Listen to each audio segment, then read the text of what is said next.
ఈ ఏడాది బంగారం వెండి ధరలు రికార్డు స్థాయిలో పెరిగాయి. వచ్చే ఏడాది కూడా ఇదే పరిస్థితి కొనసాగే అవకాశం ఉందని మార్కెట్ వర్గాలు అంచనా వేస్తున్నాయి. అయితే ఈ వారం మాత్రం బంగారం వెండి ధరలు స్వల్పంగా తగ్గే అవకాశం ఉందనేది పరిశీలకుల అంచనా. హాలిడే సీజన్ మొదలు కావడంతో ట్రేడింగ్ నెమ్మదించి ధరలు దిద్దుబాటుకు గురయ్యే అవకాశం ఉందని చెబుతున్నారు. ఇక భారత్లో ఇప్పటికే బంగారం వెండి ధరలు సరికొత్త గరిష్టాలను నమోదు చేశాయి.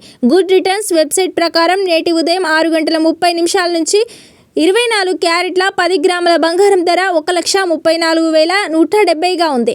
22 క్యారెట్ ఆర్నమెంట్ పసిడి ధర 1,22,990గా, ఇక కిలో వెండి ధర 2,13,900 వద్ద కొనసాగుతోంది.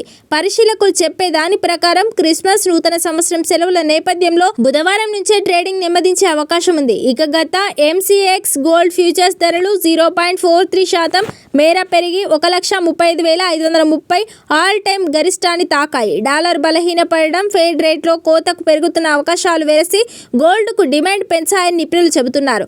అయితే గత వారం పసిడి కంటే వెండి మదుపర్లకు భారీ లాభాలను తెచ్చిపెట్టింది. వారం వ్యవధిలో ఏకంగా 8.08% పెరగడంతో జనాలు మంచి లాభాలను కలచూశారు. భౌగోళిక, రాజకీయ అనిశ్చితులు, సరఫరాలో కొరత వంటివి వెండి ధరలను పైకి ఎగదోస్తున్నాయి. ప్రస్తుతం అంతర్జాతీయ మార్కెట్లో ఔన్స్ వెండి రికార్డు స్థాయిలో $67.55 వద్ద కొనసాగుతోంది. 24 క్యారెట్ ఔన్స్ పసిడి $4,365 వద్ద కొనసాగుతోంది.